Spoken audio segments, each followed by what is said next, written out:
Hello friends, I hope आप सभी बहुत अच्छे होंगे। So in the previous video we were discussing about Henri Fayol's 14 principles of management and we have already covered 7 principles. So in this video we are going to discuss the remaining ones. So let's start the lecture. Centralisation and decentralisation. Centralisation और decentralisation ये दोनों ही बहुत important concept हैं management के point of view से। आपके competitive exams में भी इससे रिलेटेड काफ़ी सारे क्वेश्चंस देखने को मिलते हैं। तो सेंट्रलाइजेशन और डिसेंट्रलाइजेशन का मतलब क्या होता है, पहले ये समझ लीजिए। सेंट्रलाइजेशन का मतलब होता है अथॉरिटी का कॉन्सेंट्रेट होना कुछ सर्टेन पॉइंट्स पे। अथॉरिटी मीन्स क्या होता है, पावर टू टेक डिसीजंस या फिर टू गिव ऑर्डर्स, है ना।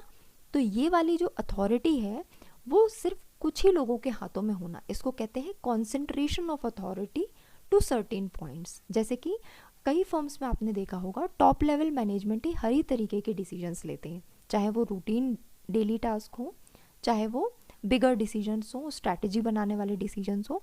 हर एक तरीके के डिसीजन सिर्फ कुछ लोगों के हाथों में होते हैं, बाकी कोई किसी के पास में भी अथॉरिटी नहीं होती है। तो इस तरीके का जो सिस्टम होता है उसको हम कहते हैं सेंट्रलाइजेशन, जहाँ पर पावर जो है या फिर अथॉरिटी जो है वो कुछ सर्टेन पॉइंट्स पर कंसंट्रेटेड है, राइट। और इसी के अपोजिट अगर हम बात करें डिसेंट्रलाइजेशन की, तो यहाँ पर अथॉरिटी कैसी होती है, डिस्पर्स्ड होती है या डिस्ट्रीब्यूटेड होती है अमंग डिफरेंट लेवल्स। जैसे कि आपने कई ऑर्गेनाइजेशंस में देखा होगा कि डिफरेंट डिपार्टमेंट्स होते हैं, तो जो डिपार्टमेंट के हेड्स होते हैं उनके पास में भी कुछ पर्टिकुलर अथॉरिटीज़ होती हैं टू टेक डिसीजंस। तो यहाँ पर क्या हुआ, हर एक तरीके के डिसीजन के लिए ऑर्गेनाइजेशन टॉप लेवल मैनेजमेंट पे डिपेंडेंट नहीं होती। जो डिफरेंट फंक्शनल मैनेजर्स होते हैं उनके पास में भी वो पर्टिकुलर अथॉरिटी होती है टू टेक द डिसीजंस। इसको हम कहते हैं डिसेंट्रलाइजेशन, जो कि सेंट्रलाइजेशन का अपोजिट होता है। यहाँ पर जो अथॉरिटी है वो कुछ पॉइंट्स पर कॉन्सेंट्रेट होने की बजाय डिस्ट्रीब्यूटेड होती है among different levels of organisation. I hope clear होगा।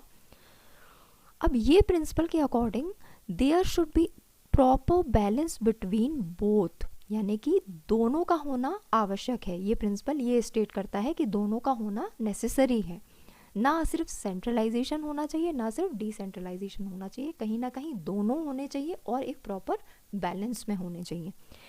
एग्जाम्पल, टॉप लेवल वाले जो मैनेजर्स हैं वो बिग पॉलिसी डिसीजंस लें, स्ट्रैटेजिक डिसीजंस लें, लॉन्ग टर्म वाले डिसीजंस लें, और जो आपके डिपार्टमेंट हेड्स हैं वो किस तरीके के डिसीजंस लें, डेली रूटीन डिसीजंस लें।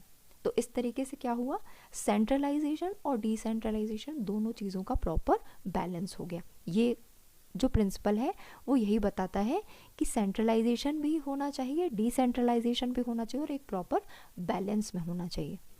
आई होप क्लियर है। नेक्स्ट जो प्रिंसिपल है वो है स्केलर चेन।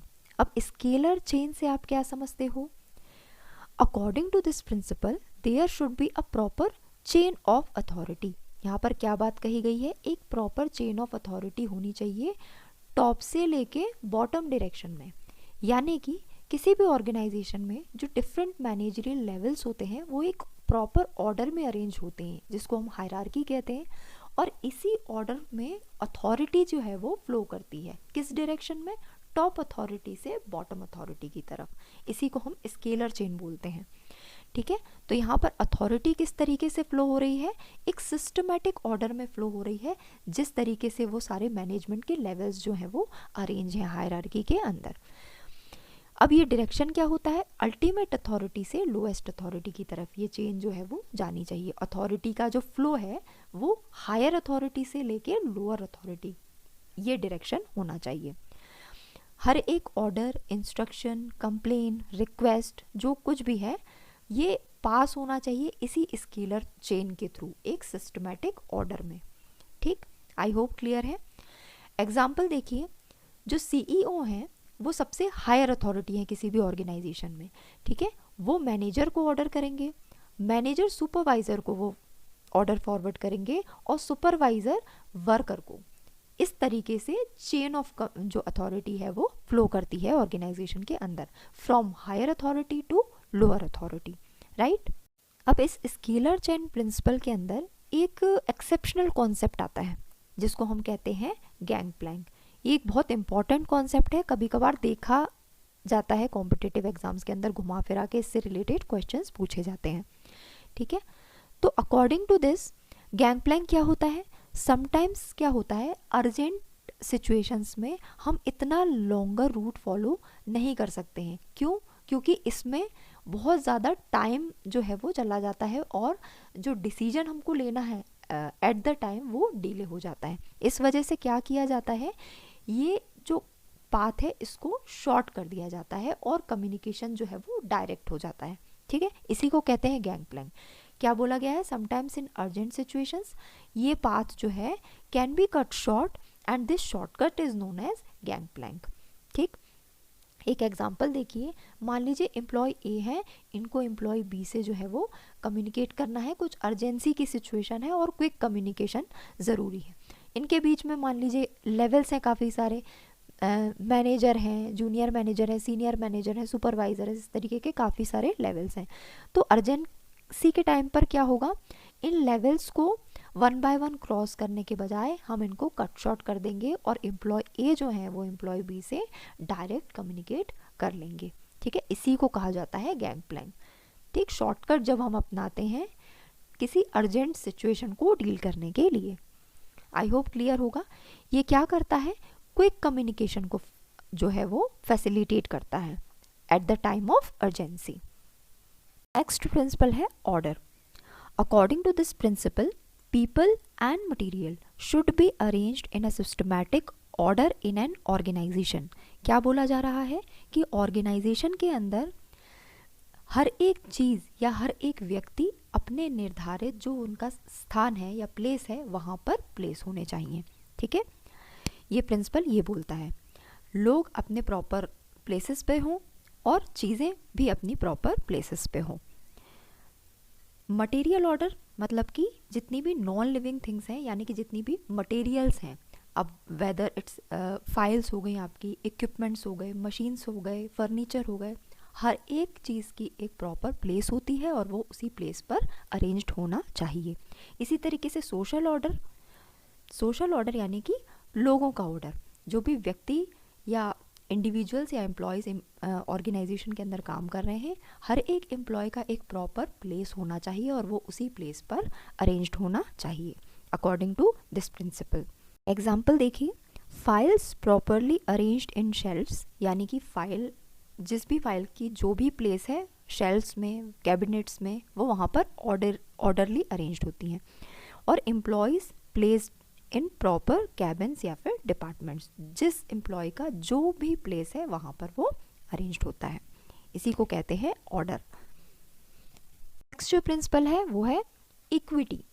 इक्विटी का क्या मीनिंग होता है, इक्वल, है ना।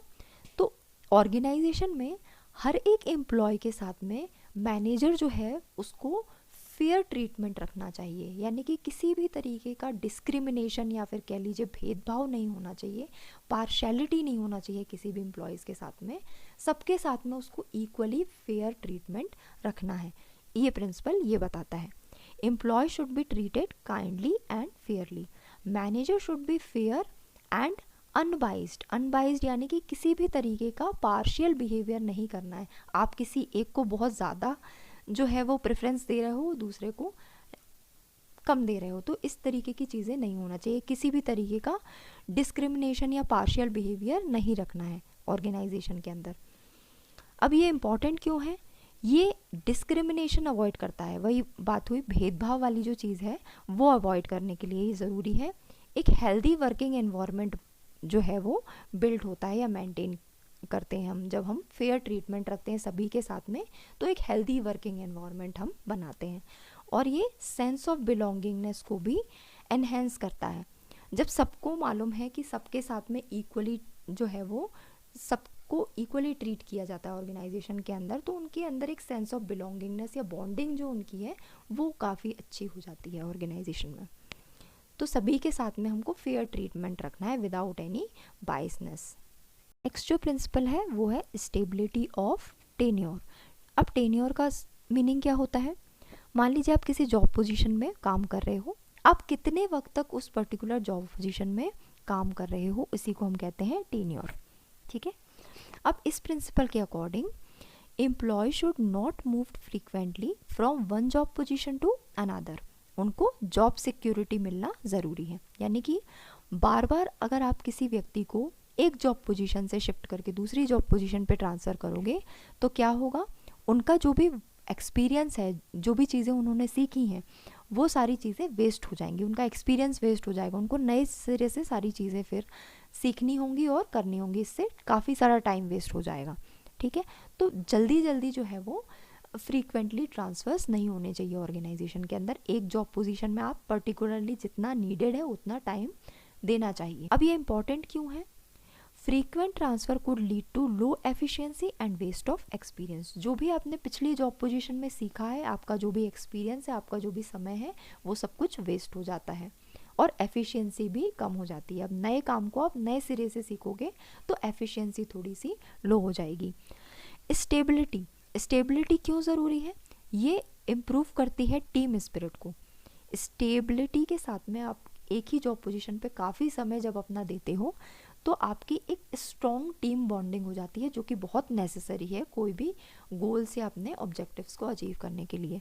और एक सेंस ऑफ बिलोंगिंगनेस जो है वो मेंटेन होती है। बहुत समय तक आप जब लग के एक ही पोजीशन पे काम करते हो, आप एक्सपीरियंस गेन करते हो, प्लस सेंस ऑफ बिलोंगिंगनेस भी होती है, टीम मेंबर्स के साथ में आपकी अच्छी बॉन्डिंग क्रिएट होती है। तो नेक्स्ट जो प्रिंसिपल है वो है इनिशिएटिव। इनिशिएटिव का मतलब अपने आइडियाज़ और अपने थॉट्स फ्रीली रख पाना। ठीक, according to this principle employ should encouraged to take initiative.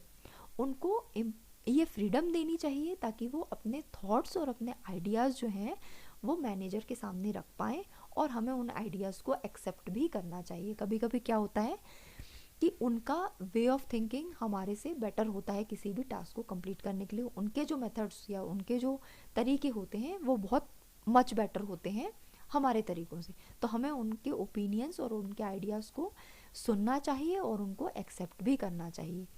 ठीक है, तो management should give opportunity to employees to suggest their ideas and suggestions. उनको पूरी फ्रीडम देनी चाहिए कि वो अपने आइडियाज़ और अपने सजेशंस को फ्रीली रख पाए। अब ये इम्पॉर्टेंट क्यों है? ये एक तरीके का ट्रस्ट इन्वायरमेंट बिल्ड करता है। जब एम्प्लॉय को पूरी तरीके से फ्रीडम मिलेगी कि वो भी अपने जो विचार हैं वो रख पाए, वो भी अपने आइडियाज़ को प्रेजेंट कर पाए और उनके आइडियाज़ को माना जाएगा, तो उनको एक सेंस ऑफ ट्रस्ट जो है वो बिल्ड होगी ऑर्गेनाइजेशन के साथ में, और ये उनके मोरल को बूस्ट करेगा ताकि वो आगे और भी अच्छा परफॉर्म कर पाए। ठीक है, इसलिए ये ज़रूरी होता है। कई ऑर्गेनाइजेशंस में आपने देखा होगा मैनेजर्स सिर्फ अपने ऑर्डर्स सुनाते हैं, वो दूसरों की या एम्प्लॉयज़ की सुनना नहीं पसंद करते हैं, उनको वो फ्रीडम नहीं दी जाती है। बट ये ज़रूरी है क्योंकि कभी कभी उनके आइडियाज़ भी हमारे आइडियाज़ से मच बेटर हो सकते हैं। एंड लास्ट जो हमारा प्रिंसिपल है वो है एस्पिरिट द कॉर्प।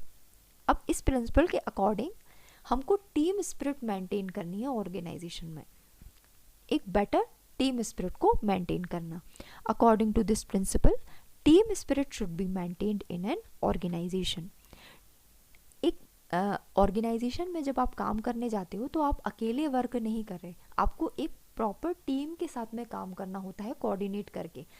और एक टीम स्पिरिट को मेंटेन करना मतलब एक हेल्दी वर्किंग एनवायरनमेंट क्रिएट करना, एक सेंस ऑफ बिलोंगिंगनेस होना, एक बेटर कोऑर्डिनेशन होना, सपोर्टिव तरीके का जो है कल्चर होना, ये होता है एक बेटर टीम स्पिरिट। ठीक है, जो कि बहुत ज़रूरी है ऑर्गेनाइजेशन के अंदर।